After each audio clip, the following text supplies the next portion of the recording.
எல்லாம் வல்ல அல்லாஹுவின் அன்பும் மேலான கருணையும் நமக்கெல்லாம் வந்து சேரட்டுமாக. நமது உயிரினும் மேலான கண்மணி ஹாத்தமுன் நபியின் முஹம்மது ரசூலுல்லாஹி ஸல்லல்லாஹு அலைஹி வஸல்லம் அவர்களின் அன்பையும் ஷஃபாஅத்தையும் பெறுவதற்கு அல்லாஹ் நம் எல்லோருக்கும் தௌஃபீக் செய்வானாக.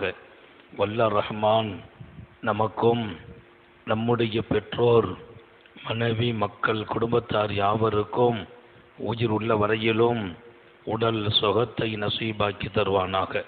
மருத்துவமனை கஷ்டம், அதன் சிரமம், செலவுகளிலிருந்து நிரந்தரமான பாதுகாப்பை அல்லாஹ் நம் எல்லோருக்கும் கொடுத்தருள் புரிவானாக. வானம் பூமியினுடைய ஆபத்துகளை விட்டும், முசீபத்துகளை விட்டும், கெட்ட முடிவுகளை விட்டும் நம்மையும் நம் குடும்பத்தையும் பாதுகாத்து அருள் புரிவானாக. அவனுடைய படைப்புகளின் தீங்குகள் அனைத்திலிருந்தும் நம்மையும் நம் சமூகத்தையும் காத்து அருள் புரிவானாக. எல்லாம் வல்ல அல்லாஹ் நம்மீது செய்த மாபெரிய பேரருள்தான் உத்தம நபி ஸல்லல்லாஹு அலைஹி வஸல்லம் அவர்களின் அருமையான வாழ்க்கையை, அவர்களின் குடும்பத்தார்களின் புனிதமான நிகழ்வுகளை இங்கே தொடர்ந்து பேசுகிற, கேட்கிற நல்ல வாய்ப்பினை வழங்கியிருக்கிறான். சங்கை மிக்கவர்களே, நபிகள் நாயகம் ஸல்லல்லாஹு அலைஹி வஸல்லம் மக்களிடத்தில் சொல்வார்கள், குல்லா அஸ்அலுக்கும் அலைஹி அஜ்ரா இல்லல் மவத்தத பில் குர்பா. நான் உங்களிடத்தில் எந்த கூலியையும் எதிர்பார்க்கவில்லை. என்னுடைய பணிகளுக்காக, சேவைகளுக்காக கூலியை நான் எதிர்பார்க்கவில்லை. நான் ஒன்றை மட்டும் உங்களிடத்தில் விரும்புகிறேன். நபி பெருமானார் ஸல்லல்லாஹு அலைஹி வஸல்லம், நான் விரும்புவதெல்லாம் ஒன்றுதான். நீங்கள் மாத்திரமல்ல, உலகம் உள்ள வரையிலும் வாழ்கிற மக்களிடத்தில் நான் ஒன்றை விரும்புகிறேன். இல்லல் மவத்தத பில் குர்பா, என் சொந்தங்களை, என் குடும்பத்தை நேசிக்க வேண்டும். காசு வேண்டாம், கூலி வேண்டாம், என் குடும்பம், நீங்கள் அவர்களை நேசிக்க வேண்டும். அல்லாஹ் திருக்குர்ஆனிலே சொல்வான், உங்களிடத்தில் நான் விரும்புவதெல்லாம் என்னுடைய அகில பைத்துகள் மீது உங்கள் பிரியம் இருக்கட்டும். அல்லாஹ் நம்ம எல்லாருக்கும் தௌஃபீக் செய்வானாக. இமாமுல் ஹசன் வல்லல் நபி ஸல்லல்லாஹு அலைஹி வஸல்லத்தின் குடும்பத்தில் அடுத்த தலைமுறைகளுக்கான முதல் வாரிஸ் இமாமுல் ஹசன், முதல் வாரிஸ். அன்னை ஃபாத்திமத்து ஸஹ்ரா ரலியல்லாஹு அன்ஹா அவர்கள் பெற்றெடுத்த அருந்தவ புதல்வர் இமாம் ஹசன் ரமலானில் பிறக்கிறார். ரமலான் மாதம் பிறக்கிறார். உத்தம நபி ஸல்லல்லாஹு அலைஹி வஸல்லம் செய்தி கேட்டு ஆனந்தம் அடைகிறார்கள். ரொம்பவே மகிழ்ச்சி. இமாம் ஹசனை முஹம்மது ரசூலுல்லாஹ் தன் கையிலே வாங்கி கொண்டு பேர் சூட்டும் அந்த நிகழ்வை தாங்களே செய்கிறார்கள். அலி ரலியல்லாஹு அன்ஹுவுக்கு ஒரு வீரம் உண்டு. எப்போதுமே வீர உணர்வோடு தங்கள் செயல்பாடுகள் உண்டு. என்ன பேர் வைக்க போறீங்கன்னு கேட்டாங்க ஸல்லல்லாஹு அலைஹி வஸல்லம் ஃபாத்திமாட்ட. உங்க மருமகன் அலி ஹர்பு என்று பெயர் வைக்கணும்னு பிரியப்படுகிறார். ஹர்புனாலே போர்க்களம்னு அர்த்தம். ஹர்பு அப்படிங்கிற வார்த்தைக்கு போர்க்களம், அது வீரம் சொரிந்தவர்களுக்கு வைக்கிற பேர். அந்த பேரை உங்கள் அன்பு மருமகன் விருப்பப்படுகிறார். சாந்த நபிகள் ஸல்லல்லாஹு அலைஹி வஸல்லம் தங்களுடைய திருக்கரத்தில் தூக்கி, மகனே, நான் உனக்கு ஒரு பெயர் வைக்கிறேன், நீ ஹசன் என்றார்கள். ஹசன் என்றால் அழகானவர் என்று பொருள். ஹசன் என்றால் அழகானவர் என்று பொருள். ஸல்லல்லாஹு அலைஹி வஸல்லம் அந்த பெயரை சூட்டிய போது ஃபாத்திமா நாயகி மகிழ்கிறார்கள். இமாம் அலி ரலியல்லாஹு அன்ஹு அவர்களும் உத்தம நபியின் வாயில் பிறந்த பெயர் அல்லவா, நான் சொன்ன பெயருக்கும் இதற்கும் 1000 வித்தியாசம் உண்டு என்பார்கள். 1000 வித்தியாசம் உண்டு. மாநபி ஸல்லல்லாஹு அலைஹி வஸல்லம் அழகானவர் என்ற பெயரை சூட்டினாங்க. பொதுவா பிள்ளைங்களுக்கு பேரு கூட நல்ல பேர் வையுங்கள்னாங்க. நபி பெருமானார் ஸல்லல்லாஹு அலைஹி வஸல்லம் பல காரணம். முதல்ல சொன்னாங்க, துதவுன யௌமல் கியாமத்தி பி அஸ்மாயிக்கும் வ அஸ்மாய் ஆபாயிக்கும், நாளை மறுமையில் அல்லாஹ் உங்களை பெயர் சொல்லி கூப்பிடுவான். உங்க பேரை சொல்லி உங்களை கூப்பிடுவான். அல்லாஹ் உச்சரிக்கும் பெயர் உங்கள் பெயர். ஆசீனு அஸ்மாஅக்கும், உங்கள் பெயரை அழகாக வையுங்கள். நல்ல பெயர். அந்த பெயர் ரப்பு நாளை உச்சரிக்க போகிறான் இல்லையா, அந்த பெயர் நல்லதா இருக்கட்டும். நமக்கு புள்ள பிறக்குது, பேரம் பேத்தி பிறக்கிறாங்க, பிள்ளைங்களுக்கு பெயர் வைக்கணும். அழகான பெயருங்கிறது முதல் விஷயம். இரண்டாவது, அர்த்தமுள்ள பெயரை வையுங்கள். பேருக்கு அர்த்தம் இருக்கணும். அந்த பிள்ளைங்க பேருக்கு தக்க வாழ்கிறார்கள். எப்படி பேர் வைக்கிறோமோ அப்படி அந்த வாழ்க்கை. இமாம் ஹசனின் வாழ்க்கை நான் ஆச்சரியப்படுவேன். ரொம்ப அழகானவர்கள். அவர்களின் திருமுகம் முஹம்மது நபி ஸல்லல்லாஹு அலைஹி வஸல்லத்தின் முகம் போல் இருக்கும். ஹஜ்ரத் சய்யிதுனா அபூபக்கர் சித்தீக் இமாம் ஹசனை தூக்கி முத்தமிடுவார்கள். சொல்வார்கள், எங்கள் நபி அவர்கள் அல்லவா இந்த முகத்தில் தெரிகிறார்கள். அந்த முகம் நெஞ்சு வரையிலும் நபி பெருமானாரின் அந்த கோலம். இமாம் ஹசன் ரலியல்லாஹு அன்ஹு ரொம்ப அழகான சிறுபிராயம். அழகான சிறுபிராயம். உத்தம நபி ஸல்லல்லாஹு அலைஹி வஸல்லத்தின் அந்த அடுத்த தலைமுறை அன்னை ஃபாத்திமாவின் முதல் வாரிஸ். எம்பெருமான் மகிழ்ந்த மகிழ்ச்சி. அடிக்கடி பள்ளிவாசலுக்கு கூட்டு வருவாங்க பிள்ளைய. புள்ள பொதுவா பெத்த பிள்ளைய விட பேரன் பேத்தி மேல பெரிய அதிகமா இருக்கும். அதுவும் ஆம்பளை பிள்ளைங்க பேரன் பேத்தியை விட பொம்பளை புள்ள பேரன் பேத்தி மேல பிரியம் கூட இருக்கும். அது பொதுவானது. நம்ம பையனுடைய பேரன் பேத்தி மேல ஒரு பிரியம் வரும். அதை விட கூடுதல் பிரியம் நம்ம மகளுடைய பேரன் பேத்தி. இதுல ஒரு உண்மை என்ன தெரியுமா, நம்ம மகனின் பேரன் பேத்தி நம்ம கூடயே இருப்பாங்க, நம்ம வீட்டுக்கு வாரிசு. நம்ம பொண்ணுடைய பேரன் பேத்தி அவங்க இன்னொரு அட்ரஸ்ல இருப்பாங்க. அவங்க போன இடத்துனால அவங்களுடைய குடும்பம் வேறு, ஆனால் அங்கேதான் பாசம் கூடுதல் இருக்கும். அது எப்படியோ காரணம் என்றெல்லாம் தாண்டி நபி பெருமானார் ஸல்லல்லாஹு அலைஹி வஸல்லம் தன் அன்பு பிள்ளைகளை அளவுக்கு அதிகமாக நேசிப்பார்கள். தன் பேரன் பேத்திகள் மீது எல்லையில்லா அன்பு. மஸ்ஜிதுக்கு கூட்டு வருவார்கள் இமாம் ஹசனை. எல்லோரும் பார்ப்பார்கள். இமாம் ஹசன் அந்த வயசு, 1 வயசு 2 வயசுல ரொம்ப ஜொலிப்பார்கள். அந்த முகத்தை பார்க்கணும் அப்படிங்கிறதுக்கு எல்லாரும் பிரியப்படுவாங்க. அந்த திருவதனம், நல்ல அழகான முடி. இமாம் ஹசன் ரலியல்லாஹு அன்ஹுவுக்கு ரொம்ப கம்பீரமான நடை, ராஜ நடை. விளங்கிக் கொள்ள வேண்டும். சஹாபாக்களை, குறிப்பாக நபியின் குடும்பத்தார்கள் மீது அவர்கள் வைத்த அன்புகளை எல்லாம் இங்கே நீங்கள் புரியணும். இமாம் ஹசன் குறித்து சில செய்திகள், முக்கியமான செய்தி, கம்பீரமான நடை, ராஜ நடை என்பார்கள். இமாம் ஹசனின் நடை ராஜ நடை. பெருமானார் மகிழ்வார்கள். பள்ளிவாசலுக்கு அவங்க அப்படியே கூப்பிட்டு வருவாங்க. சுஜூதுக்கு போற போது இமாம் ஹசன் புஜத்தில் ஏறி உட்கார்ந்துக்கிடுவாங்க. உத்தம நபியின் புஜம். பெருமானார் ஸல்லல்லாஹு அலைஹி வஸல்லம் எழுந்திருப்பார்கள். இமாம் ஹசன் மேலே இருக்கவே எழுந்திருத்தார்கள். ஜமாத்து தொழுகையில் தக்பீர் கட்டி நிற்பார்கள். 2 புஜத்திலும் இமாம் ஹசன் உட்கார்ந்திருப்பார்கள். ஹாத்தமுன் நபியின் ஸல்லல்லாஹு அலைஹி வஸல்லம் ஒரு முறை வீதியிலே வருகிறார்கள். ஹசன் ரலியல்லாஹு அன்ஹு மேலே இருக்க பிரியப்படுவாங்க. இப்படி இருக்க மாட்டாங்க. 2 காலையும் போட்டு இருப்பாங்க. இங்க ஒரு கால், இங்க ஒரு கால். பெருமானார் இப்படி தூக்கிக்கிடுவாங்க. எவ்வளவு பெரிய நபி, எவ்வளவு பெரிய நபி. அந்த புள்ளை அப்படி தூக்கிட்டு வருவாங்க. ஒருத்தர் சொன்னார், வர்ற வழியில ஒரு சஹாபி, நிஅமல் மர்கப் வந்தா, நிஅமல் மர்கப். அவர் சொன்னாராம் இமாம் ஹசனை பார்த்து, ஹசன், நீங்கள் பயணிக்கிற இந்த வாகனம் பரக்கத்தும் பாக்கியமும் உள்ள வாகனம் என்றார். யாரு மேல பயணிக்கிறார்? நபியின் மீது அல்லவா? நீங்கள் பயணிக்கும் வாகனம் பாக்கியமான வாகனம், பரக்கத்தான வாகனம். மாநபி அல்லவா, அவர்களின் புஜம் அல்லவா நீங்கள் பயணிக்கும் வாகனம். அதை கேட்டுவிட்டு காரூணிய சீலர் ஸல்லல்லாஹு அலைஹி வஸல்லம் சொன்னார்களாம், அவங்க அந்த வார்த்தைக்கு அடுத்த வார்த்தை, நிஅமர் ராக்கிபு, நிஅமர் ராக்கிபு. வாகனம் மட்டுமா பாக்கியம்?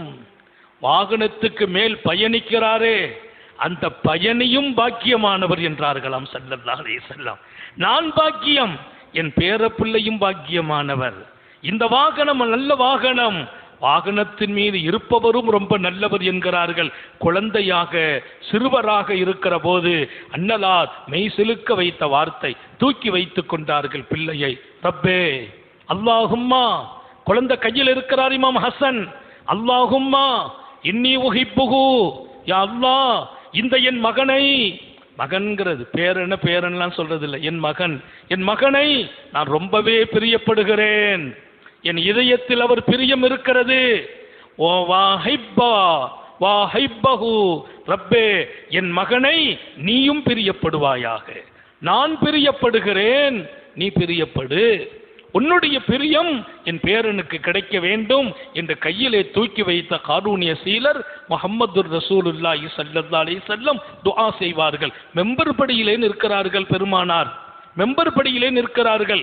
அது இமாம் ஹுசைனும் பிறந்த காலம். மெம்பர் படியில நிற்கிற போது 2 பிள்ளைங்களும் அங்கே வருகிறார்கள். பெருமானார் ஹுத்துபாவின் மேடை. பிள்ளைங்க 2 பேர் வர்றாங்க. 2 பேரும் அழகான ட்ரெஸ் எடுத்து ஒருத்தர் கையை ஒருத்தர் பிடிச்சிக்கிட்டு அப்படி சாஞ்சி வர்றதை பார்த்த பெருமானார் கீழே விழுந்துடக்கூடாது, வேகமா மெம்பர்ல இருந்து கீழே இறங்கிட்டாங்க. ஹுத்துபா மேடையிலிருந்து கீழே இறங்கிட்டாங்க. இறங்கி நேரா வர்றாங்க. 2 பிள்ளைகளையும் அப்படி தூக்கி கையில வைத்து கொண்டு மெம்பர்ல ஏறினாங்க. தொழுகை ஹுத்துபா ஓதி கொண்டிருக்கிற ஹுத்துபா இடையில நிறுத்திவிட்டு மெம்பர் படியிலிருந்து கீழே பிள்ளைகளை தூக்கி கொண்டு வந்து சொன்னார்களாம், சதகல்லாஹ், அல்லாஹ் உண்மை சொல்லிவிட்டான். அல்லாஹ் குர்ஆன் ஷரீஃப்ல சொல்றான், இன்னமா அம்வாலுக்கும் அவுலாத்துக்கும் ஃபித்னா, நீங்கள் பெற்ற பிள்ளைகளும் உங்கள் சொத்துக்களும் சோதனை என்றான். நீங்கள் பெற்ற பிள்ளைகளும் உங்கள் சொத்துக்களும் சோதனை என்றான். எனக்கும் அது சோதனையா போச்சு. நான் என் பிள்ளைங்க வர்றதை பார்த்தேன், பிள்ளைங்க அப்படி ஆடி வர்றதை பார்த்து கீழே விழுந்துருவார்களோ என் மனசு கஷ்டமா இருந்துச்சு. உடனே நான் கொத்துபாவில் இருந்து கூட இறங்கிட்டேன், பார்த்தீர்களா என்று சொல்லுகிறார்கள் நபிகள் நாயகம். நம்ம பேர பிள்ளை வர்றாருன்னு நம்ம கொத்துபாவில் இருந்து இறங்கணும் வைங்க, அதுதான் நம்ம மெம்பர்ல ஏறின கடைசி வக்து.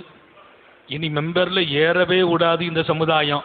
கொத்துபாவில் இருந்து பாதியில இறங்கிட்டியல, அது ஊருக்கே ஆபத்தாச்சு.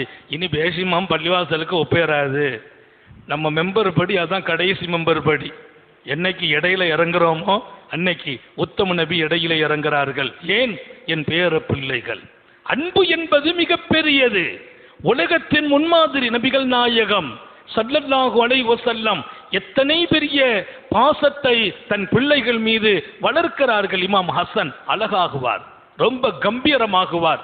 அவர் ஆடை பிற்காலத்தில் அவர்களுக்கென்று ஒரு 4 சிபத்தை எழுதுறாங்க. இமாம் ஹசனுடைய நல்ல தன்மைகளில் ஒன்று, எப்போதுமே அழகாக இருப்பார். நல்ல ட்ரெஸ் பளிச்சென்று இருக்கும், இப்பதான் புதுசா போட்ட மாதிரி இருக்கும். அந்த மேனி ரோஜாபு கலர், அருமையான முகம், பார்க்க பரவசமான கன்னங்களும் தலையும் முடியும். அந்த ட்ரெஸ் புதுசா இருக்கும், எப்பவும் கம்பீரம். அந்த நடை திரும்பி பார்க்காத நடை, ராஜ கம்பீரமாக நடப்பார். இமாம் ஹசன் வீதியில் நடக்கிறார்களா, நின்று பார்ப்பார்கள். அன்றைய இளைஞர்களும் சஹாபா பெருமக்களும் அப்படி ஒரு கம்பீர நடை, அழகாகவே இருப்பார். எல்லாவற்றிலும் அழகு. அந்த வாழ்க்கையை அல்லாஹ் அவர்களுக்கு தேர்ந்தெடுத்து கொடுத்தான். இமாம் ஹசன் ரலியல்லாஹு அன்ஹு வீட்டுக்கு வந்தாலும் ரொம்ப அழகாக நடந்து கொள்வார்கள். யாரையும் கடிந்து பேசுறதில்லை, யாரிடத்திலும் கோபப்படுறதில்லை, யாரையும் எப்போதும் அவர்கள் சத்தமிட்டு பேசியதில்லை. அல்லாஹ் நம்ம எல்லாருக்கும் தௌபீக் செய்வானாக. சத்தம் போட மாட்டாங்களாம் இமாம் ஹசன். சத்தம் என்பது ஒரு ஆபத்தானது. இந்த காட்டு சத்தம் சில பேர் போடுவாங்க, ரோட்ல இருந்து சத்தம் போடுறாங்க பாத்தீங்களா. பள்ளிவாசல்ல கூட சில நேரத்தில் வரம்பு மீறிடுவாங்க சில பேர். பள்ளிவாசல்ல வச்சு கூட சத்தம் போட்டு பேசுறது, சத்தம் போட்டு கூப்பிடுறது, அந்த மாதிரி நடைமுறைகளில் ரொம்ப ரொம்ப பாதுகாக்கப்பட்டார்கள் இமாம் ஹசன் ரலியல்லாஹு அன்ஹு. கம்பீரமான தோற்றம், அழகான முகம், உயர்வான ஆடைகள், என்றைக்கும் அவர்கள் அந்த அழகை பாதுகாத்து கொண்டு வாழ்ந்தவர்கள் இமாம் ஹசன் ரலியல்லாஹு அன்ஹு. இன்னொரு பக்கம் அறிவார்ந்தவர்கள், அவர்களுக்கு இருக்கிற மிகப்பெரிய சிபத், ரொம்ப அறிவார்ந்தவர்கள் இமாம் ஹசன். அவங்க பேசுனா உட்கார்ந்து கேட்கணும். இலக்கியம் இலக்கணம் அவங்க நாவில் நடமாடும். நபி பெருமானாரின் வாரிசு இல்லையா, எழுதவில்லை பெருமானார் ஸல்லல்லாஹு அலைஹி வஸல்லம், யாருக்கு முன்னாலும் மண்டியிட்டு படிக்கவில்லை. பெருமானாரின் சொற்கள் எத்தனை ஆயிரம் இலக்கிய சொற்கள் அதில் அமைந்திருந்தது. முத்தம நபி ஸல்லல்லாஹு அலைஹி வஸல்லத்தின் வார்த்தைகளை கேட்டால் ரசிக்க வேண்டும், அவ்வளவு வார்த்தைகள். இமாம் ஹசனின் பேச்சு ரொம்ப அழகா இருக்கும், ரொம்ப நல்ல வார்த்தைகள், இலக்கிய நயத்தோடு, இன்னும் சொன்னால் ஆழமான பொருளோடு. ஒரு தடவை ஹஸரத் அலி ரலியல்லாஹு அன்ஹு மகனை கூப்பிட்டாங்களாம். இமாம் ஹசன் கூப்பிட்டு சொன்னாங்க, மகனே, எனக்கு ஒரு ஆசை இருக்குது, நீ நிறைவேற்றணும். நாங்கள் என்ன ஆசை? வாப்பா சொன்னா நம்ம நிறைவேற்றாம இருக்க போறோமா? இமாம் ஹசன் ரலியல்லாஹு அன்ஹு அவர்களை, அன்பு தந்தை சையதுனா அலி ரலியல்லாஹு அன்ஹு, எனக்கு ஒரு ஆசை இருக்குது மகனே, நீ நிறைவேற்றணும். வாப்பா சொன்னா நிறைவேற்றுவேன். ஒண்ணும் இல்லை, இன்னி ஒஹிப்பு அன் அஸ்மா ஹுத்பத்தக், எனக்கு ஒரு ஆசை, நீ ஹுத்பா ஓதணும், நீ பயான் செய்யணும், நான் உட்கார்ந்து கேட்கணும். யார்? இமாம் ஹசன் அவர்களை கூப்பிட்டு, சையதுனா இமாம் அலி, மகனே நீ பேசணும் மக்கள் மன்றத்தில், நான் உட்கார்ந்து கேட்கணும். இமாம் ஹசன் சிரிச்சாங்க, சொன்னாங்க, வாப்பா பேசுறது அதெல்லாம் தாண்டி தாங்களை பார்த்து கொண்டு பேசுறதுக்கு வெக்கமா இருக்குதுன்னாங்க. அஸ்தஹி அஸ்தஹி அன்ன ஹுதுப் வான நாதிருன் இலை, தங்களை பார்த்து நிலையில் நான் ஹுத்பா செய்வது, நான் பயான் செய்வதற்கு வெக்கப்படுகிறேன். சொன்னாங்க, ஒன்றும் இல்லை, நான் வேணா எங்கேயாவது மறைஞ்சு உட்காந்துக்கிறேன், உன் கண்ணில் நான் படமாட்டேன்பா, என்னை பார்த்து கொண்டு பேசத்தானே வெக்கம், உன் கண்ணில் நான் படுறது இல்லை. சொன்னாங்க, நீ ஹுத்பா செய்யணும், நீ பேசணும். சரிந்தாங்க. இமாம் அலி மறைந்து கொண்டார்கள். இமாம் ஹசன் போய் நிற்கிறாங்க, ஒரு பார்வை அப்படி பார்த்தாங்க, வாப்பா அங்கே இல்லை. இங்கே பார்க்கிறாங்க, இங்கேயும் வாப்பா இல்லை. இங்கே பார்க்கிறாங்க, இங்கேயும் அத்தா இல்லை. அத்தா இல்லை. பேசுனாங்க. சுப்ஹானல்லாஹ், எத்தனை அற்புதமான பேச்சு! ஒவ்வொரு மனிதர்களின் இதயத்தையும் கொள்ளை கொள்கிற பேச்சு, வார்த்தையும் சொற்களும், அதன் இருந்த இலக்கிய நயம் பட்ட அந்த அருமையான வார்த்தைகள் வெளிப்பட்ட விதம் ரொம்ப அற்புதம். சையதுனா இமாம் அலி அங்கே மறைந்து உட்கார்ந்து இருக்கிறார்கள். இவங்க கண்ணில் படல, கண்ணில் படவே இல்லை. பயானம் முடிச்சாங்க.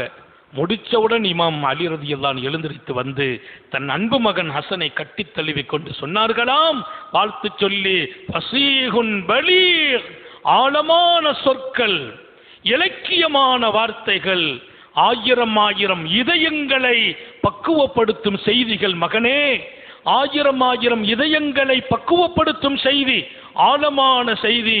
இன்னொரு பக்கம் இலக்கியமான சொற்கள் என்று மகனை பாராட்டி வாழ்த்து சொல்கிறார்கள். இமாம் ஹசன் ரலியல்லாஹு அன்ஹுவை பார்த்து, சையதுனா அலியின் கர்ரமல்லாஹு வஜ்ஹா, அறிவில் சிறந்தவர்கள், ஆற்றல் மிக்க, ஞானம் கொடுக்கப்பட்டவர்கள், குலஃபாக்கள், குலஃபாய ராஷிதீன் ஹதீஸ்ல வருது இல்லையா, நேர்வழி பெற்ற என் ஹலீஃபாக்கள், நேர்வழி பெற்ற என் ஹலீஃபாக்களை பின்பற்றுங்கள். குலஃபாய ராஷிதீன், நேர்வழி பெற்ற என் ஹலீஃபாக்கள் என்றார்கள் பெருமானார். அவர்கள் யார்? 5 பேருங்கிறாங்க. 5வது நபர், முதல் நபர் நேர்வழி பெற்ற ஹலீஃபாக்கள், பெருமானாரின் பிரதிநிதி சையதுனா அபூபக்கர் சித்தீக் ரலியல்லாஹு அன்ஹு, 2வது சையதுனா உமர் இப்னுல் ஹத்தாப், 3வது ஹஜ்ரத் உஸ்மான் இப்னு அஃபான், 4வது அலியின் கர்ரமல்லாஹு வஜ்ஹா, 5வது இமாம் ஹசன். இமாம் ஹசனோடு தான் ஹிலாஃபத் முடிந்தது. சையதுனா அலி ரலியல்லாஹு அன்ஹு அவர்களுக்கு அடுத்து அறிவார்ந்த ஞானம் கிடைக்கப்பட்ட இமாம் ஹசன் நாட்டின் ஹலீஃபாவாக ஆகிறார்கள், நாட்டினுடைய ஜனாதிபதி. ஆனால் நாடு பெரிய குழப்பம், மிகப்பெரிய ஃபித்னா, எங்கு பார்த்தாலும் சோதனைகள். சையதுனா அலி ரலியல்லாஹு அன்ஹு ஷஹீதாக்கப்பட்டு இருக்கிறார்கள். இப்படிப்பட்ட அந்த பிரச்சனை எங்கும் விஸ்வரூபம் எடுத்திருக்கிறது. கலவரம் மூழுகிற நிலை, போர் நடக்கும் நிலை, ரொம்ப கடுமையான மோதல் இருக்குது, நிறைய பேர் ஷஹீதாகும் நிலை. இமாம் ஹசன் தங்களுடைய அந்த ஆட்சியை தன் அறிவாலும் ஆற்றலாலும் ரசூலின் குடும்பம் என்ற பரக்கத்தாலும் பக்குவமாக தனக்கு பின்னால் இருந்தவர்களை சொன்னார்கள், உணர்ச்சி வசப்படாதீர்கள், கோபப்படாதீர்கள், எந்த ஒன்று சந்தர்ப்பத்திலும் மனம் விரும்பும் விருப்பத்திற்கு மாத்திரம் கட்டுப்பட்டு விடாதீர்கள், எதிரிகளை உடனுக்குடன் பழிவாங்க வேண்டும் என்று நினைக்காதீர்கள், உணர்ச்சி வசப்படாதீர்கள், வேகப்படாதீர்கள், எந்த ஒரு சூழலிலும் உடனுக்குடன் எதிரியை தாக்கணும்னு நினைக்காதீர்கள். அந்த அட்வைஸை பாருங்க. ஏன்னா எல்லாருக்குமே பிரச்சனைக்கு முடிவு வரணும். என்ன பண்றது? வேகப்படுறதா, உணர்ச்சி வசப்படுறதா? எப்ப நம்ம வேகப்பட்டோமோ, உணர்ச்சி வசப்பட்டோமோ, நாம நம்முடைய கண்ணியத்தை இழந்து விடுகிறோம், நாட்டில் நிம்மதியும் இழந்துருவோம். இன்னைக்கும் நாட்டுக்கு தேவை அமைதிதான் தேவை. இளைஞர்களுக்கு நான் சொல்வேன், சமூகத்திற்கு சொல்லுகிறேன், நாட்டு மக்களுக்கு சொல்லுகிறேன், அமைதி ரொம்ப முக்கியம், நிதானம் ரொம்ப முக்கியம். உணர்ச்சி வசப்படுவது ஆபத்தானது, கோபப்படுவது ரொம்ப ரொம்ப டேஞ்சரானது. எதுக்கெடுத்தாலும் உடனே தீர்வு காணணும், உடனே முடிவுக்கு வரணும். அது அறிவாளிகளின் பேச்சு அல்ல. நிதானமாக யோசித்து அந்த நிகழ்வை சரி செய்யணும். இன்னொரு விஷயத்தை சொன்னாங்க, பிரச்சனை வந்துச்சு, இப்பவுமே போய் என்ன செய்யணும், ஆத்தல்ல போடணும், நாங்க கீழே போடுங்க. விவகாரமான நேரத்தில் தீர்ப்பு வழங்கணும் வைங்க, பிரச்சனை பெருசாயிடும். கொஞ்ச நேரம் கடையில் போடணும், கடையில் போட்டு கொஞ்சம் அமைதியான பின்னால அந்த சப்ஜெக்டுக்கு போகணும். அமைதி வராமல் வேகத்தில் முடிவுக்கு வராதீர்கள். ரொம்ப பக்குவமாக 6 மாத காலம் ஆட்சி, ரொம்ப காலம் இல்லை, 6 மாதம். சையதுனா முஆவியா ரலியல்லாஹு அன்ஹு அவர்களுக்கும் இவர்களுக்கும் இடையே ஒரு பெரிய போராட்டம். இந்த பக்கம் முஆவியா ரலியல்லாஹு அன்ஹு நபித்தோழர் அவர், இங்கே சையதுனா இமாம் ஹசன் மாநபியின் குடும்பம். அங்கே ஒரு பெரிய போர் மூட்டம் மூண்டு கொண்டு இருக்கிறது. இங்கிருந்து அங்க, அங்கிருந்து இங்க விவகாரம் பெருசா போகுது. அதுக்குள்ள எல்லாம் நாங்க நுழைஞ்சு பேசுறதே இல்லை. சஹாபாக்கள், 2 பக்கமும் சஹாபாக்கள், 2 பக்கம் பரிசுத்தமான மனிதர்கள். அரசியலுக்குள்ளே சிலது இருக்கும். அதனுடைய அந்த போட்டி நிலைத்த போது ஒரு கட்டம், போர் செய்தால்தான் இதற்கு முடிவு வரும். சையதுனா இமாம் ஹசன் முடிவெடுக்கிறார்கள், இந்த பிரச்சனைக்கு தீர்வு கொண்டு வர வேண்டும். முஆவியாவை நேரடியாக சந்தித்து பேசுறாங்க. எப்படி? பாக்கியமான இமாம் ஹசன், தன்னுடைய நாட்டின் ஜனாதிபதி பொறுப்பு, மக்கள் எல்லாம் ஆசைப்படுகிறார்கள் இருக்கணும். ஆனால் இங்கே கலவரம், போட்டியும் போரும் மிக பெருசாகும். பெருசானால் லட்சக்கணக்கான மூமின்கள் ஷஹீதாகுவார்கள். இந்த பக்கமும் அந்த பக்கமும் லட்சக்கணக்கான மூமின்கள் ஷஹீதாகுவார்கள். அந்த சூழல் மூண்ட போது முஆவியாவை அழைத்து ஒரு பொது பேச்சுவார்த்தையில் சொன்னார்கள், நான் ஆட்சியை ஒப்படைத்து விடுகிறேன் என்றார். அங்கதான் பெருமானாரின் அந்த வார்த்தை உண்மையாகிறது. என் பெருமான் சொன்னார்கள், இதோ என் மகன் இமாம் ஹசன், ஒரு காலம் வரும், ஒரு காலம் வரும், 2 கூட்டத்திற்கு இடையே ஃபித்னாக்கள் மூழ்கிற போது இவர் இணக்கத்தை உண்டாக்குவார், சீர்திருத்தம் செய்வார். யார்? நபிகள் நாயகம். எப்போது? இமாம் ஹசன் சின்ன பிள்ளையா இருக்கும் போது சொல்றாங்க. அந்த செய்தி எத்தனை உண்மையானது! இந்த மகன், இன்ன இப்னி ஹாதா யஸ்லகு பைன பிஅத்தைன் அஸீமத்தைன், மிக பிரமாண்டமான 2 கூட்டம். அந்த 2 கூட்டத்திற்கு மோதல் வராமல் இணக்கத்தை என் மகன் உண்டாக்குவார் என்றார்கள் நபிகள் நாயகம். அன்றைக்கு இமாம் ஹசன் ஆட்சியை ஒப்படைக்கிற போது கூட இருந்தவங்க ரொம்ப வருத்தம். இந்த பக்கம் அணியில் இருக்கிறவங்களுக்கு எப்படி விருப்பமா இருக்கும்? ஏத்துக்க மாட்டாங்களே, மனசு வரலையே, ரொம்ப வருத்தம். விலகினப்பட்டு விட்டீர்களா? கோழைத்தனம் வந்து விட்டதா? ஏன் இப்படி ஒரு முடிவு? இது நம்ம கம்பீரத்திற்கு அழகா? இமாம் ஹசன் ஒத்த வார்த்தை சொன்னாங்க, என் கோழைத்தனம், என் பலகீனம், என் கோழைத்தனம், என் பலகீனம், என் பயம், இதையெல்லாம் தாண்டி நான் உயிர் பயப்படுறவன் அல்ல, கோழையும் அல்ல, பலகீனமானவனும் அல்ல. அத்தனையும் தாண்டி என் கண் முன்னால் இருக்கிற உத்தம நபி ஸல்லல்லாஹு அலைஹி வஸல்லத்தின் இந்த சமூகம் ரத்தம் சிந்த நான் விரும்பவில்லை என்றார்கள். கோழை அல்ல நான் கோழை அல்ல, நான் பயந்தவனும் அல்ல. இந்த சமூகம் ரத்தம் சிந்தும், நான் விரும்பவில்லை. நீங்கள் என்ன சொன்னாலும் இந்த சமூகத்தை காப்பாற்ற வேண்டிய கடப்பாடு நமக்கு இருக்கிறது என்கிறார்கள் இமாம் ஹசன். அந்த உணர்வு தான் நம்ம எல்லோருக்கும் வேணும். நாட்டிலே உம்மத்தை காப்பாற்ற வேண்டும், சமூகத்தை காப்பாற்ற வேண்டும், மக்களுக்கிடையே பரவச அன்பு ஏற்பட வேண்டும், ஒற்றுமை ஏற்பட வேண்டும், சகோதரத்துவம் நிலைக்க வேண்டும், மனிதாபிமானம் பாதுகாக்கப்பட வேண்டும். நடக்கிற ஒவ்வொரு நிகழ்வுக்கும் எதுக்கெடுத்தாலும் நாம உணர்ச்சி வசப்பட்டால் நிரந்தரமான நிம்மதியை இழக்கும் நிலை ஏற்படும். அது ஆபத்தானது. அமைதியை கொண்டுதான் அனைத்தையும் கட்டுப்படுத்த முடியும். அன்பால் ஆள முடியும், அதிகாரத்தால் ஆளவே முடியாது. அன்புக்கு கட்டுப்படும் பல பேர் அதிகாரத்துக்கு கட்டுப்படுவதில்லை. இமாம் ஹசனின் அற்புதமான அறிவுரைகளுக்கு பின்னால் மகத்தான மாற்றம். நாடு அமைதியானது, போர் நிறுத்தப்பட்டது. லட்சக்கணக்கான மூமின்களின் ரத்தம் பாதுகாக்கப்பட்டது. உடன்படிக்கை எழுதுறாங்க, உங்களை நாங்கள் கண்ணியப்படுத்துவோம், பெருமானாருடைய குடும்பம் பாதுகாப்போம், பெருமானாரின் குடும்பம் பாதுகாப்போம்.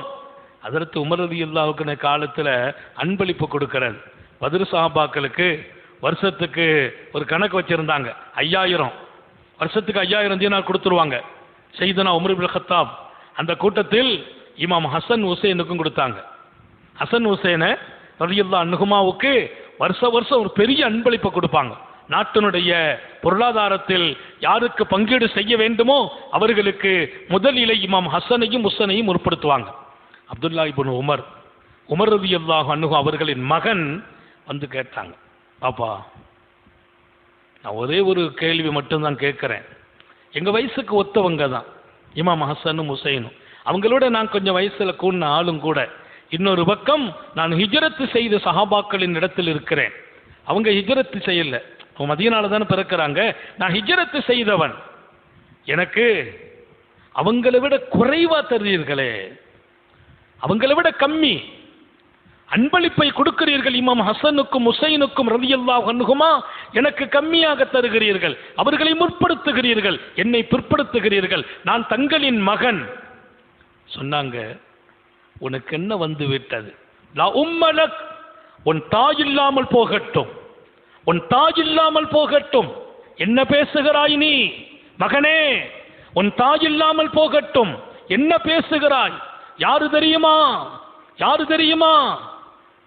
உனக்கு ஒன்றை புரிய வைக்கிறேன். ஹஜ்ரத் இமாம் ஹசன், இமாம் ஹுசைன் அவர்களின் தந்தை யாரு தெரியுமா? உன் தந்தையை விட பன்மடங்கு சிறந்தவர்கள். சுப்ஹானல்லாஹ். இமாம் ஹசன், இமாம் ஹுசைன் அவர்களின் தந்தை அலி உன் தந்தையான இந்த உமரை விட சிறந்தவர்கள். இமாம் ஹசன், இமாம் ஹுசைனின் தாயார் அன்னையர் திலகம் ஃபாத்திமா உன் தாயாரை விட 100 மடங்கு சிறந்தவர்கள். இமாம் ஹசன், இமாம் ஹுசைனின் பாட்டனார் உன் பாட்டனாரின் பக்கத்தில் கூட நிற்க முடியாது. உன் பாட்டனார் அவர்களின் பக்கத்தில் கூட நிற்க முடியாது. யார் அவர்களின் பாட்டனார்? முஹம்மது ரசூலுல்லாஹ். என்ன பேசுகிறாய்? இந்த உலகத்தில் தகுதிக்குரியவர்களும் முதன்மைப்படுத்தப்பட வேண்டியவர்களும் எங்கள் மாநபி ஸல்லல்லாஹு அலைஹி வஸல்லத்தின் குடும்பத்து பிள்ளைகள் தான். நான் உன்னை நேசிக்கிறேன் மகனே, உன்னை விட அவர்களை அதிகம் நேசிக்கிறேன் மகனே. உன்னை நான் பெற்றெடுத்த பிள்ளை என்பதா நேசிக்கிறேன். உன்னை விட இமாம் ஹசன், இமாம் ஹுசைனை நான் ரொம்ப நேசிக்கிறேன். ஏன்? அவர்கள் மாநபியின் குடும்பத்து பிள்ளைகள்.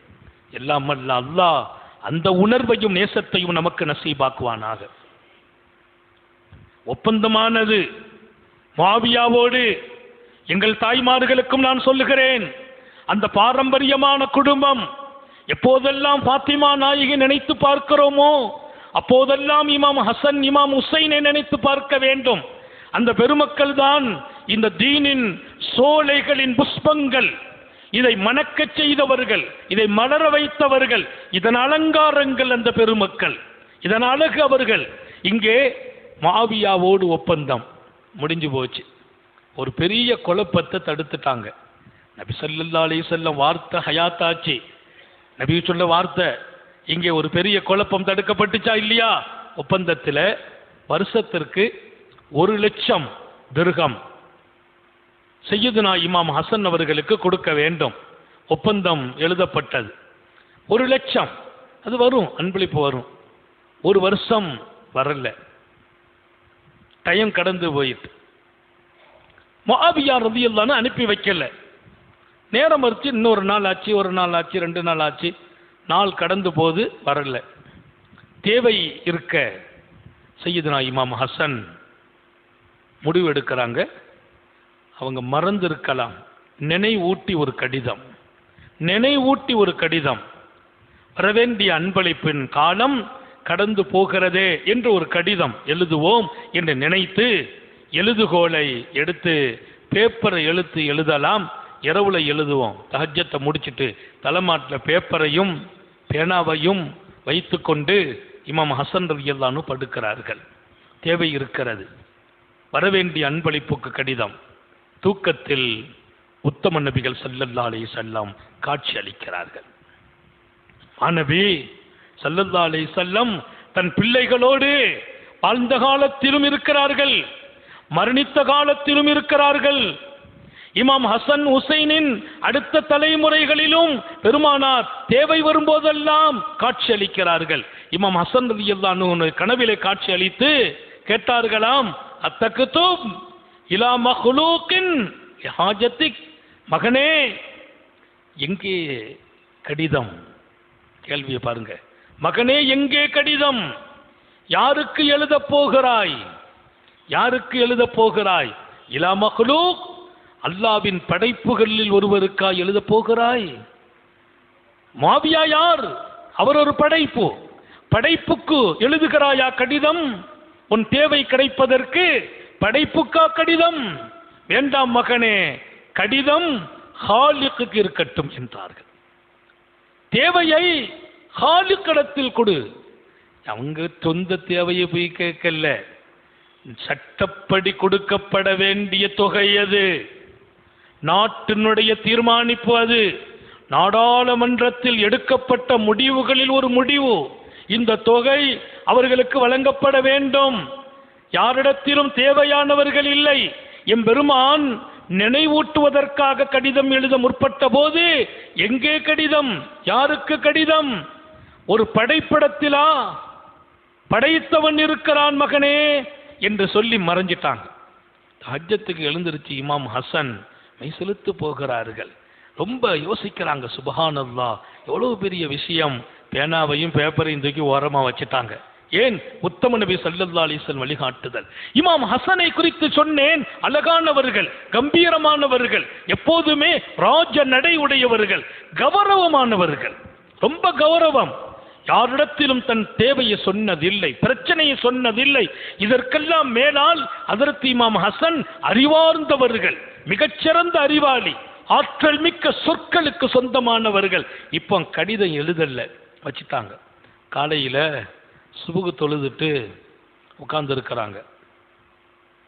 அரசாங்கத்தின் அலுவலர்கள், அவை பொறுப்பாளர்கள், நாட்டினுடைய கண்ணியமான நிர்வாகிகள் வீட்டுக்கு வர்றாங்க. இமாம் ஹசனின் வீட்டுக்கு அன்றைய சுபுகிலேயே அன்பளிப்புகள், உயர்வான பொருள்கள் அத்தனையும் கொண்டு குவிக்கிறார்கள். குவித்துவிட்டு கடிதம் ஒன்றை கொடுக்கிறார்கள். பணம் கட்டையும் வழங்கி சொன்னார்களாம், உங்களிடத்தில் பொறுத்து கொள்ள தேடுகிறார் முஆவியா, வேலை பளுக்களால் உங்களுக்கு வரவேண்டிய அன்பளிப்பை எடுத்து தருவதற்கு மறதி ஏற்பட்டிருக்கிறது என்று காரணம் சொல்லி அனுப்பியிருக்கிறார்கள் என்ற அன்பளிப்பை கொடுத்து வரவேண்டிய தொகையை 2 மடங்காக்கி 2 லட்சமாக, 1 லட்சம் அல்ல 2 லட்சமாக கொடுத்து ஏற்றுக்கொள்ள வேண்டும் என்றார்கள். ஹஜ்ரத் முஆவியா அங்கே சொன்னார்கள் தங்கள் தோழர்களிடத்தில், நான் பெருமானாரின் குடும்பத்து பிள்ளைகளுக்கு கொடுப்பதில் கொஞ்சம் தாமதமானது, இன்று சுபுகு தொழ முடியவில்லை, என்னால் கைகாலெல்லாம் ஒரு மாதிரியாக இருக்கிறது, ஏதோ ஒரு உறுத்தல் வருகிறது, என் மனதில் உதிக்கிறது, என்ன வேலை செய்தாய்? நபியின் குடும்பத்தை நீ மறந்து விட்டாயே என்று உடனே செய்தனா முஆவியா, ஆஹா மறந்து விட்டதே என்று நான் ஞாபகப்படுத்தி 2 லட்சமாக என் பெருமான் அங்கே கனவில் தோன்றுகிறார்கள். எழுத வேண்டாம் படைப்புக்கு, ஹாலிக் இருக்கிறான், படைத்தவன் இருக்கிறான். இங்கே அல்லாஹ் அவர் மூளையில் போடுகிறான், அசைக்கிறான் அவர்களை.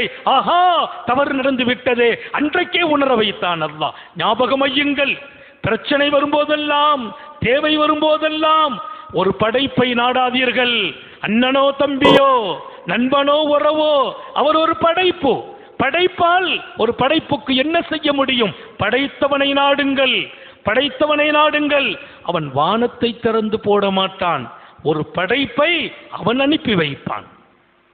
உங்க தேவையை உங்க அண்ணனை கொண்டே பூர்த்தி செய்வான். யார்? அல்லாஹ். கேளுங்கள் அவனிடத்தில். இவர் வருவார், தம்பி ஒரு அன்பளிப்பு தரலான்னு வந்தம்பா, வாங்கியா. இவர்கிட்ட போய் நீ கேட்ட அவமானம் அவன்கிட்ட கேட்ட கண்ணியமா வந்து சேரும். சையதுனா அலி கர்ரமல்லாஹு வஜ்ஹா அவர்களின் அன்பு பாரம்பரியமிக்க அந்த குடும்பத்தில் இமாம் ஹசன் அவருக்கு கடைசி இன்னொரு பேர் உண்டு, கொடைவள்ளல். ஜவ்வாத்னு ஒரு பேர் இமாம் ஹசனுக்கு. கொடைவள்ளல்னா எல்லாரும் கொடுக்கிற மாதிரி இல்லை, கொடுக்கிறது மட்டும் ஆசை, அவங்களுக்கு கொடுத்துக்கிட்டே இருக்கணும். இமாம் ஹசன் ரலியல்லாஹு அன்ஹு கொடுக்கிறதுல அவ்வளவு அன்பும் ஈடுபாடும். ரொம்ப வியந்து போனேன். ஒருத்தர் நின்று துவா கேட்கிறார் அல்லாட்ட. அவர் பக்கத்தில் நின்று கேட்கிறார், யா அல்லாஹ், எனக்கு ஒரு 10,000 திர்ஹம் வேணும், எனக்கு ஒரு 10,000 திர்ஹம், அந்த 10,000ம் எனக்கு நீ சொந்தமாக்கி தந்து விட்டால் ரப்பே நான் எவ்வளவோ நிம்மதி பெறுவேன் என்று கையேந்துகிறார். அவர் பக்கத்தில் இமாம் ஹசன் நிற்கிறாங்க. அவர் கையேந்தி கண்ணீர் வடித்து விட்டு அல்லாட்ட கேட்கிறார். கேட்டுட்டு போயிட்டார். மறுநாள் காலையில அவர் வீடு கதவு தட்டப்பட்டது. அவர் வெளியில வந்து பார்க்கிறார். இமாம் ஹசன் நிற்கிறார்கள். கொடுத்தார்கள். என்னான்னு கேட்டாங்க. நீ கேட்ட 10,000 அவன் கொடுத்தான் என்றார்கள். நீ கேட்ட 10,000 இதில் இருக்கிறது, அவன் கொடுத்தான். இவர் கேட்கிறார் அல்லாட்ட. இமாம் ஹசன் முடிவெடுத்தாங்க, யார் இவர்? அல்லாட்ட 10,000 திர்ஹம் இன்னைக்கே வேணும்னு கேட்கிறாரு. அவருக்கு நம்ம கொடுக்கணும். தன்னுடைய சொந்த பணத்தை எடுத்துக்கொண்டு அவர் வீடை தேடி கண்டுபிடித்து அந்த வீட்டில் வந்து 10,000 கொடுத்து விடைபெறுகிறார் இமாம் ஹசன். ஆசை நிறைந்த மாமனிதர், கொடுப்பதில் இன்பம் கொண்டவர். தோட்டம் ஒன்றுக்கு வருகிறார். அந்த தோட்டத்தில் நீக்குறோ அடிமை ஒருவர், தோட்டத்தின் பொறுப்பாளர் பக்கத்தில் வந்து உட்கார்ந்துக்கிட்டாங்க. இமாம் ஹசன் ரசிப்பாங்க சில காட்சிகளை. அவர் ஒரு கற்பனத்தவர். அவர் சாப்பிட உட்கார்ந்தார். ஒரு ரொட்டி எடுத்து சாப்பிட்டார். சாப்பிட்டுட்டு அங்கேருந்து ஒரு நாய் ஓடி வந்துச்சு. ஒரு துண்டு ரொட்டியை நாய்க்கு போடுறார். நாயை சாப்பிட்டுச்சு. ஒரு துண்டு அவர் சாப்பிட்டார். இன்னொரு துண்டு நாய்க்கு போட்டார். ஒரு துண்டு தனக்கு, ஒரு துண்டு நாய்க்கு, ஒரு துண்டு தனக்கு. அந்த நாய் பக்கத்திலேயே நிற்கிது, சாப்பிட்டுக்கிட்டே இருக்கு. இவரும் முடித்தார். கடைசியான ஒரு துண்டு நாய்க்கு போட்டால் அதுவும் சாப்பிட்டு முடிச்சிச்சு. கேட்டாங்க இமாம் ஹசன், என்னப்பா நீ எவ்வளவுதான் கொணந்த, இவ்வளவுதான் மொத்தம், நீ பாதி தான் நான் சாப்பிட்டேன். ஆமா, அது பசித்து வந்திருக்குதே. பசியாக அதை நிற்க வைத்து, அது என்ன ஸ்பார்க்கு, அது பசியாக நிப்பாட்டி வச்சு அது என்ன பார்த்து கொண்டே இருக்க, அதை பார்க்க வச்சு நான் சாப்பிட விரும்பல. அல்லாஹ்வின் படைப்போ, அது பசி எனக்கு வந்த பசி மாதிரி தானே, அதனால அதுக்கு பாதி எனக்கு பாதின்னாங்க. இமாம் ஹசன் உட்கார், எங்கேயும் போயிடக்கூடாது, இப்போ வர்றேன்னாங்க. நேராக போனாங்க. இந்த தோட்டம் யாருக்குன்னு கேட்டாங்க. அந்த தோட்டத்தின் எஜமான் அறிவிக்கப்பட்டார். அந்த எஜமான்கிட்ட போனாங்க. உன் தோட்டம் எனக்கு விலைக்கு வேணும்னு கேட்டாங்க.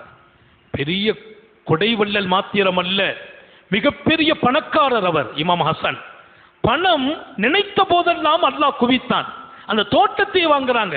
தோட்டம்னா ஏதோ நம்ம பள்ளிவாசல் அளவுக்கு இல்லதல்ல, பல ஏக்கர், பல செண்டல்ல, பல தச்சி இல்லை, நம்ம ஊர் மாதிரி 4 தச்சி 5 சத்திலாம் இல்லை. பல ஏக்கர் நிலம் பூராவுமே தோட்டம், கனி வர்க்கம் உள்ள தோட்டம்.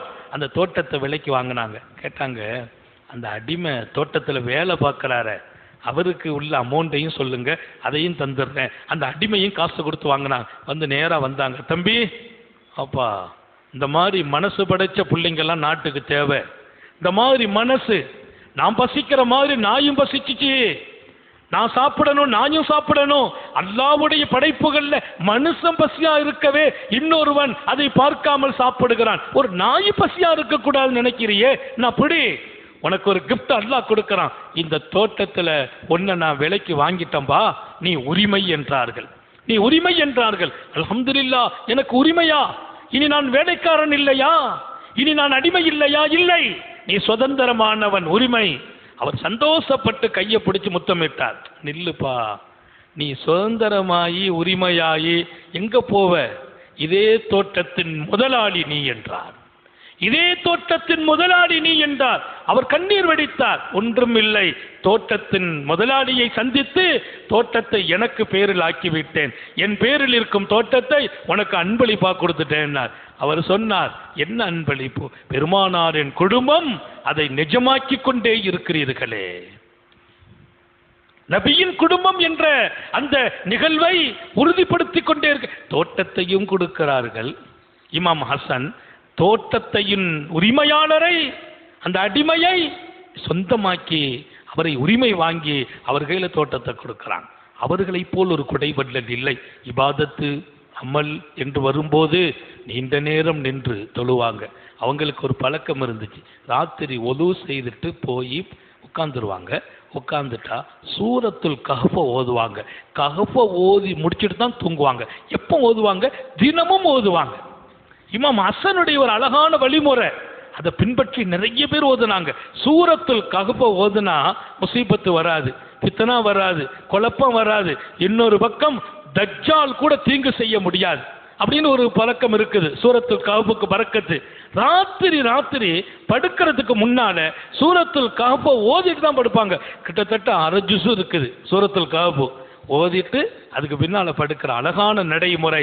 இமாம் ஹசன் தஹஜ்ஜத்தை விட்டது இல்லை, தொழுகையை விட்டது இல்லை, எந்த தொழுகையும் நேரம் தவறுவது இல்லை, மாணவியின் எந்த சுன்னத்தையும் விட்டதில்லை. கொடை கொடுப்பதில் மிகப்பெரிய இடத்தில் வாழ்ந்தார்கள். கடைசி காலம் இமாம் ஹசன் ரலியல்லாஹு அன்ஹு ஒரு நாள் கனவு பார்க்குறாங்க. அந்த கனவை காலையில் சயீத் இப்னு முஸையிபுக்கு சொல்லப்பட்டுச்சு. என்ன கனவுனா, அவங்க நெத்தியில 2 கண்ணுக்கு மத்தியில் லா இலாஹ இல்லல்லாஹ் முஹம்மது ரசூலுல்லாஹ் எழுதப்பட்டிருப்பதை போல் கனவு கண்டாங்க.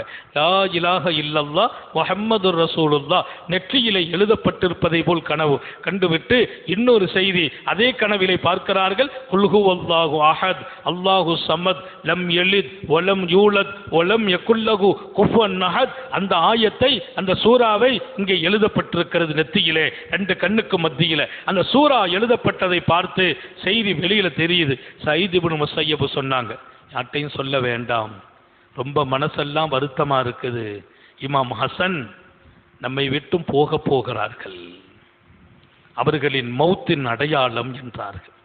குல் ஹுவல்லாஹு அஹத் சூரா நெற்றியிலே எழுதப்பட்டதை போல் கனவு பார்க்கிறார்கள். அந்த கனவுக்கு பொருள் விரைவாக வஃபாத்தாகி விடுவார்கள். இமாம் ஹசனை பழிவாங்க நினைத்த சில பேர் அரசியலின் ஆதாயத்திற்காக, அரசியலில் இமாம் ஹசன் மக்களின் செல்வாக்கு படைத்திருக்கிறார். மக்கள் அரசியல் தலைவருக்கு இப்படி வருவாங்க, இமாம் ஹசன் இப்படி போவாங்க. இமாம் ஹசனுக்கு பின்னால கூட்டம் கூட்டமா மக்கள் வருவாங்க. நாட்டை ஆளுகிற ஜனாதிபதியை மக்கள் கண்டுகிட மாட்டாங்க. தலைவர்களுக்கு மதிப்பு இருக்காது, பெருமானாரின் குடும்பத்துக்கு மதிப்பு. இதை தாங்க முடியாதவர்கள் யாருக்கும். பொதுவா நம்ம போறோம், 4 பேர் நமக்கு பின்னால் நிக்கிறாங்கன்னா அதை சில பேரால தாங்க முடியாது. பொறாமை நிறைந்த மனிதர்கள் வாழும் உலகம் இது. பொறாமை நிறைந்த மனிதர்கள் வாழும் உலகம். நமக்குன்னு ஒரு செல்வாக்கு வந்தா அதை தாங்க முடியாது. நம்ம கொஞ்சம் சுவையா சாப்பிட்டா அவருக்கு லூஸ் மோஷன் போகும். சாப்பிடுறது நம்ம, அவருக்கு லூஸ் மோஷன். காரணம் பொறாமை, தீய பார்வை. அல்லாஹ் அந்த சூழலிலிருந்து நம்மை பாதுகாப்பானாக. யாரையும் நாம் பொறாமைப்பட வேண்டாம், யாரின் பொறாமைக்கும் நாம் பள்ளியாகி விடாமலும் அல்லாஹ் பாதுகாப்பானாக. கண்ணியம் அவன் கொடுப்பது. நான் முடிவுக்கு வருகிறேன். இமாம் ஹசன் ரலியல்லாஹு அன்ஹு அவர்கள் போவார்கள் என்றால் மக்கள் வெள்ளம் அவர்களை தேடி போகும். நாட்டின் ஆட்சியாளர்களுக்கு மதிப்பு கம்மியா இருந்துச்சு. சஹாபாக்களின் ஆட்சி செய்தனா முஆவியாவோடு முடிய அதுக்கு பின்னால் அவர் மகன், அவங்க மகன்கிட்ட கொடுத்துட்டு போயிட்டாங்க, யசீத். அந்த வரலாற்றுக்குள்ளே நான் நுழைய விருப்பப்படவில்லை. யசீதின் ஆட்சி காலம்தான் இமாம் ஹசன் கொடூரமாக தாங்கிக் கொள்ள முடியாத நிலையில் அவர்களை யாரை நிக்கா செய்ய விரும்புவார்களோ அந்த பெண் அழைக்கப்பட்டு அந்த பெண்ணிடத்தில் ஒப்பந்தம் பேசப்பட்டு, இமாம் ஹசனுக்கு நீ கொடுக்கும் உணவில் விஷம் கலந்து கொடுக்க வேண்டும். யார்? மனைவியாக வந்தவளே அந்த வேலையை செய்தாள். இமாம் ஹசன் நிறைய நிக்கா செய்தாங்க, நிறைய நிக்கா, நிறைய குழந்தைகள். நிக்காகனா 1 2 அல்ல. ஒரு பெண்ணை நிக்கா பிடிக்கலன்னா விட்டுருவாங்க. இப்படி நிறைய நிக்கா. கேட்டாங்க சில பேர், இமாம் ஹசன் இவ்வளவு நிக்கா செய்யறாங்களே, கணக்கே இல்லை. ஏன்? ஒரு 4 பேர் எப்போது இருப்பாங்க, 4 மனைவி எப்போது இருப்பாங்க. ஒரு மனைவி விவாகரத்தானால் அடுத்த மனைவி நிறைய நிக்கா. அதுல பல காரணங்களை தாண்டி ஒரு காரணம், பெருமானாரின் குடும்பம் அகல பைத்துகள் பல்கி பெருக வேண்டும், பல்கி பெருகணும். ஒவ்வொரு மனைவி இடத்திலும் குழந்தைகள். நிக்காக அதிகமாச்சு, குழந்தைகள் அதிகமாச்சு.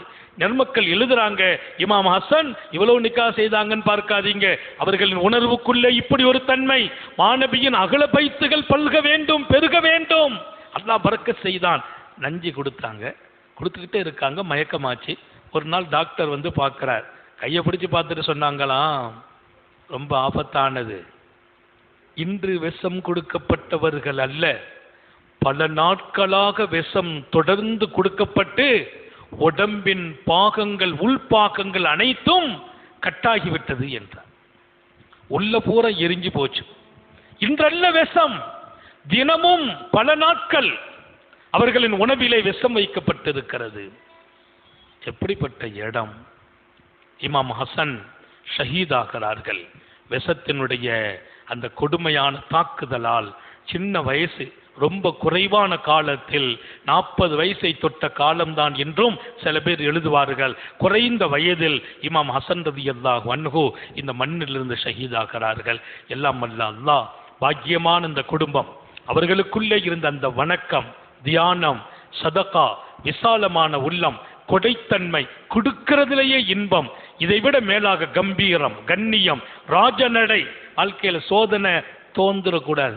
கஷ்டம் வருதா, உடைஞ்சிடக்கூடாது. உடையாதீர்கள், தோய்ந்து விடாதீர்கள், கம்பீரமாக எப்போதும் இருங்கள். கொடுப்பவன் அவன், எடுப்பவனும் அவனே, கொடுப்பதும் அவன், எடுப்பதும் அவனே. என்னைக்கு நம்ம உடைஞ்சு போறதோ, நொறுங்கி போறதோ, யாரு என்ன சொன்னாலும் நாம் அழகாகவே வாழ வேண்டும். அல்லாஹ் தௌஃபீக் செய்வானாக, சோதனைகளில் இருந்து பாதுகாப்பானாக, கெட்ட முடிவுகளில் இருந்து பாதுகாப்பானாக, விடும் மூச்சும் எழும் பேச்சும் அவன் சிந்தனையாக்குவானாக, ஓடும் இரத்தத்திலும் அவன் அன்பு கலந்து ஓடச் செய்வானாக. நீண்ட நெடிய நாட்கள் நோய் நொடிகள் இல்லாமல் உடல் ஆரோக்கியத்தோடு மனநிறைவோடு இன்பத்தோடு அல்லாஹுவை நின்று வணங்கி வழிபட்டு வாடும் நசீபையும் பாக்கியத்தையும் எல்லாம் அல்ல அல்லாஹ் உங்களுக்கும் எனக்கும், நம்மை ஈன்றெடுத்த தாய் தந்தையர்களுக்கும், நமது மனைவி மக்கள் உற்றார் உறவினர் யாவருக்கும் கொடுத்தருள் புரிவானாக. நம்ம உயிரினும் மேலான கண்மணி ஹாத்தமுன் நபியின் சர்க்காரை ஆலம் சுந்தர நபிகள் ஸல்லல்லாஹு அலைஹி வஸல்லம் அவர்களை கனவிலும் நனவிலும் கண்டுகளிக்கும் பெரும் பாக்கியத்தை அல்லாஹ் நம் எல்லோருக்கும் கொடுத்தருள் புரிவானாக என்ற நல்ல துஆக்களோடு உங்கள் எல்லோருடைய துஆவை ஆதரவைத்து என் வார்த்தைகளை நிறைவுபடுத்துகிறேன். வாஹிரு தாவானா அனில் ஹம்துலில்லாஹி ரப்பில் ஆலமீன். அஸ்ஸலாமு அலைக்கும் வரஹ்மத்துல்லாஹி வபரகாத்துஹு.